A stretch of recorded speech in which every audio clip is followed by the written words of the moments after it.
স্বাগত জানাই আমার নতুন একটা এপিসোডে। আজ 5 তারিখ সকাল 8:50 আমরা বেরিয়ে পড়লাম বেনারস থেকে সাইট সিন করতে। এখানে সাইট সিনে থাকবে সারনাথ, নামঘাট, কালভৈরব মন্দির, সমস্তটাই তুলে ধরেছি এই এপিসোডেই। আর আমার এই চ্যানেলটাকে ফলো করতে গেলে তোমাদেরকে আমার চ্যানেলটাকে তো সাবস্ক্রাইব করতে হবে।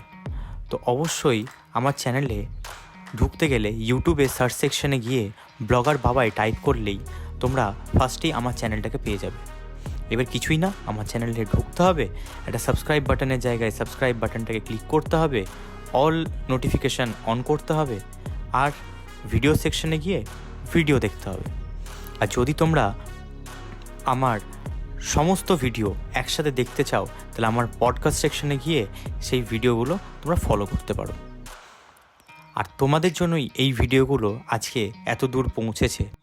তাহলে আর বেশি কথা না বাড়িয়ে এগিয়ে যাই আমার ভিডিওর দিকে। আর যা বললাম অবশ্যই চ্যানেলটা কিন্তু সাবস্ক্রাইব করো। আজকে যে ভিডিওটাকে আমি তুলে ধরেছি সেটা হচ্ছে সমস্তটাই সাইট সিনে, আমি আগেই বললাম। তো এখন যাচ্ছি হচ্ছে আমরা কাল ভৈরবের মন্দিরের ওখানে। তো চলো গিয়ে তোমাদের সাথে সরাসরি দেখা হচ্ছে, কীরকম ভিড় দেখে নাও। কাল ভৈরবে পুজো দিতে গেলে তোমাদের কি কি নিয়ে যেতে হবে? তুলসী পাতা, সর্ষের তেল, আকন্দ ফুল এবং কালো ধাগা। এটি হচ্ছে কাল ভৈরবের প্রধান পুজোর থালি। এরপরও অনেকে ফুল বা বেলপাতা অনেকে নেয়, কিন্তু প্রধান হচ্ছে ওইগুলি। আর ভিড় না বলারই হচ্ছে কাল ভৈরব মন্দিরের সামনে প্রচণ্ড ভিড় আজকে, মানে রবিবার হচ্ছে কাল ভৈরবের কী বলবো, মানে দিন, যেটা সোমবার দিন যেরকম আমরা শিবের পুজো করি, কাল ভৈরব হচ্ছে রবিবার দিন। এখানে দাঁড়িয়ে আছি, প্রচণ্ড ভিড়। এই ভিড়টা থেকে বেরিয়ে ভালো করে পুজো দিয়ে তারপর আপনাদের সাথে আবার জুড়ছি। কাল ভৈরবে পুজো দেওয়ার সময় কোনো পাণ্ডার প্রলোচনায় পা দেবেন না, কারণ আপনারা যখন লাইন দেবেন, লাইন খুব তাড়াতাড়ির মধ্যেই কিন্তু ক্লিয়ার হয়। মানে আপনারা যদি ভাবেন যে প্রচুর ভিড় হবে, প্রচুর তার থেকে টাকা দিয়ে ঢুকে যায়, সেটা করবেন না। লাইন খুব তাড়াতাড়ির মধ্যেই ক্লিয়ার হয়।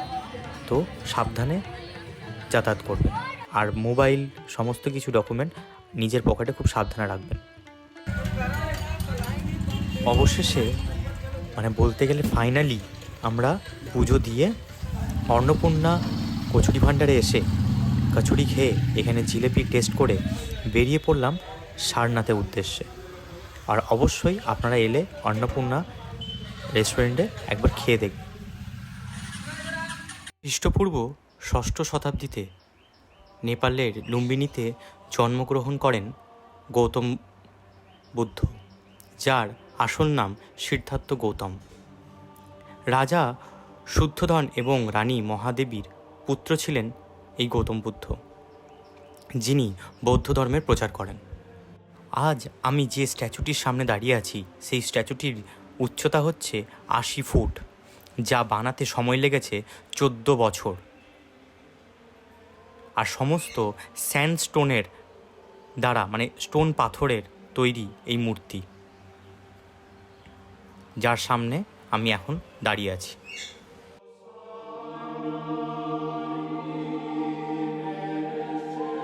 আমরা আছি সারনাথে, মানে বুদ্ধাস টেম্পল। দেখেছেন এইখানে 40 ফুটের এটা বুদ্ধ। এইটা বানাতে 10 বছর টাইম লেগে গেছিলো, 10 বছর। পাথর কাটিংয়ের উপরে এই মানে বুদ্ধর যে স্ট্যাচুটা আছে সেটা কিন্তু বানানো হয়েছে। আর এই জায়গাটা পুরোটাই হচ্ছে এইরকমভাবে একটা সুন্দর শান্তশিষ্ট পরিবেশ নিয়ে এই জায়গাটা একদম তৈরি হয়েছে। এখানে একটা মিউজিয়ামও রয়েছে, যেটা আমার পেছনে দেখতে পাচ্ছেন, এটা হচ্ছে একটা মিউজিয়াম। মিউজিয়ামের ভেতরে যদি ফটোগ্রাফি অ্যালাউ থাকে আমি অবশ্যই আপনাদেরকে দেখাবো, যদি না থাকে তাহলে কিন্তু এই জায়গাটা আমি একটা স্কিপ করছি। তো চলুন ভেতরে গিয়ে দেখি, দেখা যদি যায় আমি অবশ্যই আপনাদেরকে দেখাবো।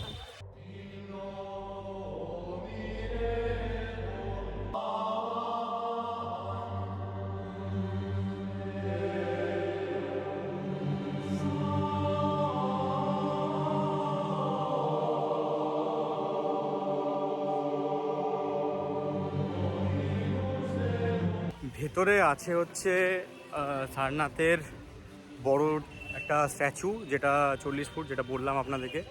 আর এর ভেতরে মন্দিরে আপনাকে ভিডিও তো দেখালাম যে এটা ওনার একটা বসে থাকা, যিনি ধ্যানের যে পশ্চারে একটা স্ট্যাচু রয়েছে, ঠিক আছে। এরপরে এর পাশেই হচ্ছে মিউজিয়ামে ঢোকার দেখি টিকিট আছে ব্যাপার, তো যদি ঢোকার টিকিট থাকে তাহলে ফটাফট কেটে আমরা আবার দেখছি ওখানে মোবাইল অ্যালাউ করে কিনা।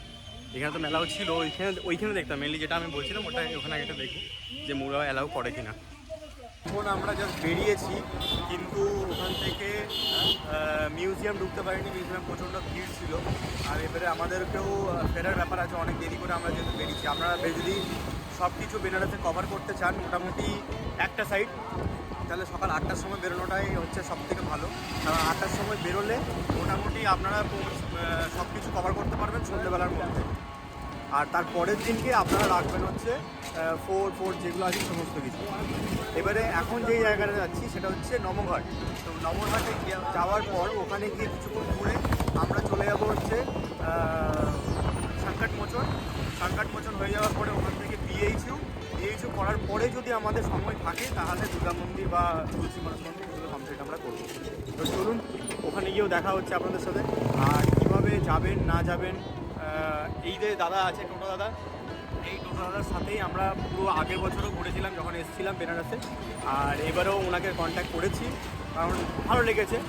উনি थोड़ा सा जल्दी जाते हैं, ठीक है, सब कुछ दिखाते हैं, टाइम देता है एक एक घूमने के लिए। और पूरा घूमते हैं तो शांति से घूमते हैं, नहीं जल्दी कीजिए, ऐसा कुछ नहीं है।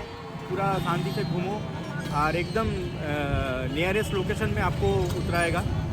मैंने आप जहाँ पर जाओगे तो वहाँ पर ही एकदम नज़दीक में आपको उतर देगा, ठीक है। ऐसा नहीं कि इधर उतर दिया आप जाओ पैदल जाओ, ऐसा कोई बात नहीं है, नज़दीक में उतारेगा। तो इनका नंबर जो मेरे पास है वो आपको दे देंगे। तो आप जब आइएगा यहाँ पर बहुत सारे ना टोटो वाला है, बहुत सारे उल्टा पुल्टा दाम मांगता है कि ऐसा दाम है वैसा दाम है, ठीक है। आप जाओगे तो इतना लगेगा, ये घूम के जाना पड़ेगा, वो घूम के जाना पड़ेगा, बहुत कुछ बोलेगा। बट ये अंकल से मिलिएगा तो आपको मालूम चलेगा। और डायरेक्टली मीट कीजिएगा, कोई दलाल के मैंने वो नहीं, ठीक है। कोई दलाल से वेट मत कीजिएगा, कोई दलाल मिडिल में आएगा तो आप मत लीजिएगा, ठीक है।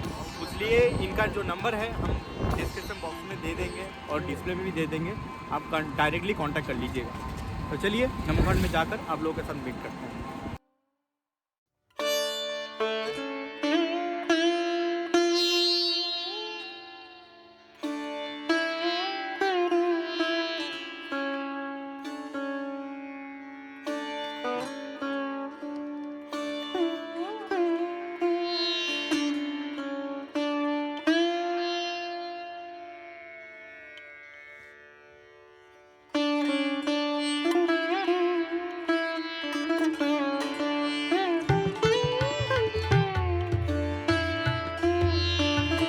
এটা হচ্ছে নামঘাটটা আপনাদেরকে দেখাবো। তো চলে এসেছি মা বাবাকে নিয়ে, আগে এসেছিলাম তখন এরকমভাবে ব্লগ করিনি, এখন করছি। তো চলুন দেখা যাক আজকের পুরো নামঘাটের সত্তরটা। ভাই নামঘাট। এখন যে জায়গাটি আমি চলে এসেছি সেটা হচ্ছে নমঘাট। আর এই নমঘাটের প্রধান আকর্ষণ কেন্দ্রটি হলো 3টি হাত নমস্কার করে আছে। এই 3টি হাতের মাপ হচ্ছে বা উচ্চতা হচ্ছে, দুটোর মাপ হচ্ছে 25 ফুট এবং মিডিলে যে ছোট হাতটি আছে সেটি হচ্ছে 15 ফুট। এখানে এই হাতটির মানে হচ্ছে নতুন দর্শনার্থীদের স্বাগত জানানো, গঙ্গা মাকে প্রণাম জানানো এবং সূর্যদেবকে প্রণাম জানানো।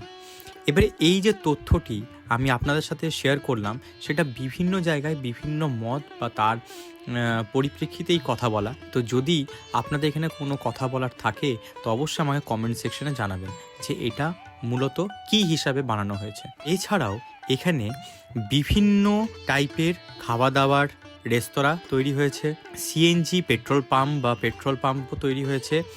এখানে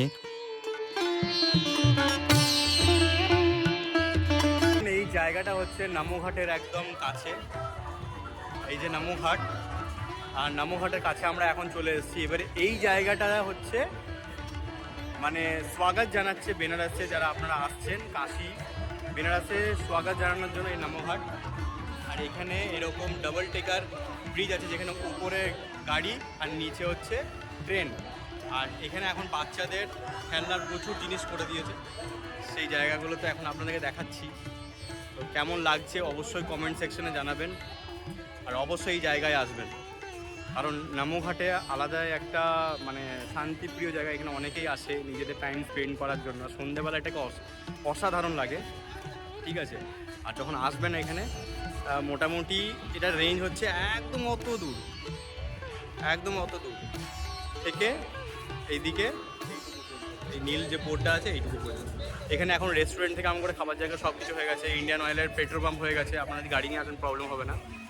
আর সিএনজি যাদের গাড়ি আছে তাদেরও কোনো সমস্যা নেই, ইলেকট্রিক গাড়ি ব্যাটারি চার্জিংয়ের জন্য এখানে পয়েন্ট করা হয়ে গেছে, সমস্ত কিছু রয়েছে। আর এখানে এখন এরকম বোটিংয়ের জায়গাও করা রয়েছে।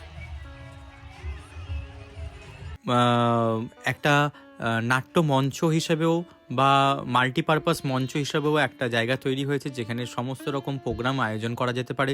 বাচ্চাদের জন্য বিভিন্ন টাইপের খেলাধুলার জায়গা তৈরি হয়েছে, সমস্তটাই এই ঘাটকে ঘিরে। আর এই ঘাট 88টা ঘাট এমনি আমরা জানি বেনারসে বিখ্যাত, তার মধ্যেও এইটা একটা প্রধান ঘাট হিসেবেও ধরা যেতে পারে।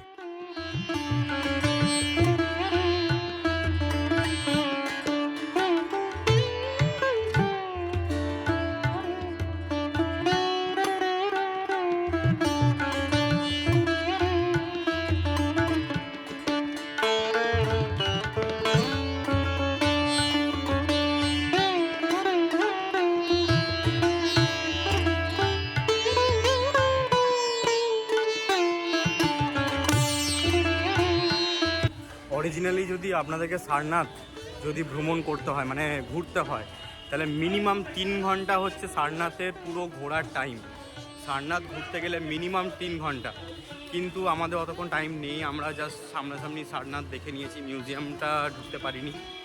টিকিট কাটা, অনলাইনে টিকিট কাটা, বার করে টিকিট কাটতে হবে, টিকিট কেটে আপনাকে অনলাইন কনফার্মেশন নিয়ে তারপরে ঢুকতে হবে, অনেকটা টাইম চলে যাওয়ার ব্যাপার থাকার জন্য আমরা ওটাকে মিস করেছি, মানে ওটাকে আর করিনি, ওটাকে ধরিনি।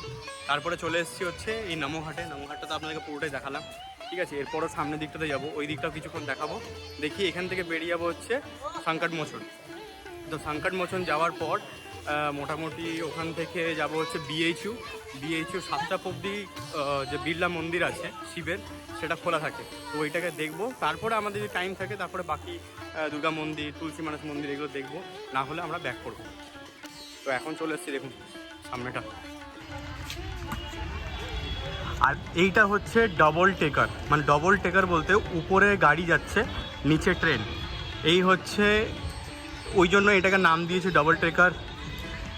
এবারে এই ডাবল টেকার একমাত্র এখানেই আছে, অন্য কোথাও কিন্তু নেই।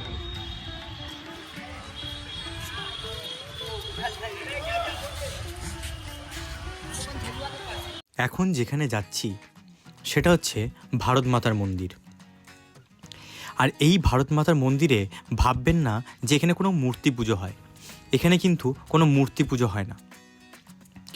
এই যে দেখতে পাচ্ছেন এই ম্যাপটা, এটা হচ্ছে সমস্তটাই মার্বেল পাথরের উপরে কাটিং করে এই অখণ্ড ভারতের যে ম্যাপ তা তৈরি করা হয়েছিল।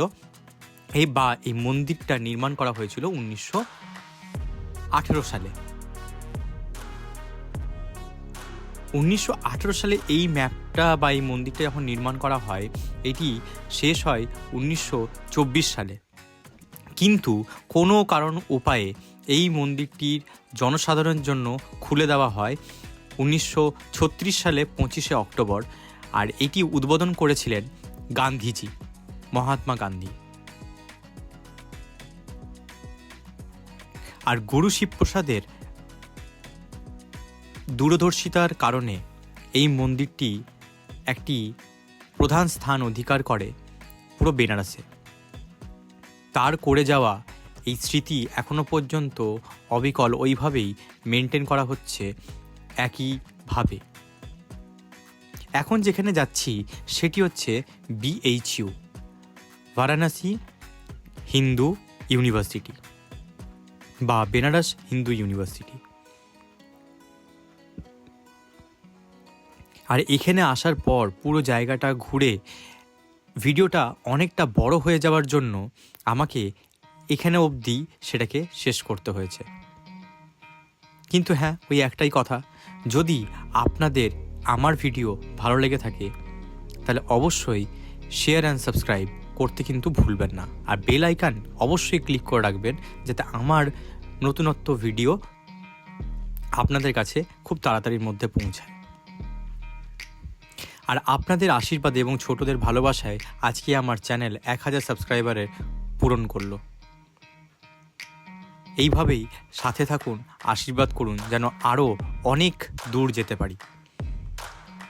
আর পরবর্তী এপিসোডের জন্য একটু ওয়েট করুন, চলে আসছে খুব তাড়াতাড়ি। তো চলুন, নেক্সট ভিডিওতে আপনাদের সাথে আবার দেখা হচ্ছে নতুন আর একটা ব্লগে, বলতে পারেন এইটারই সেকেন্ড পর্বতে। তো আজকের মতন এখানেই, নেক্সট ভিডিও নিয়ে খুব তাড়াতাড়ি আসছি।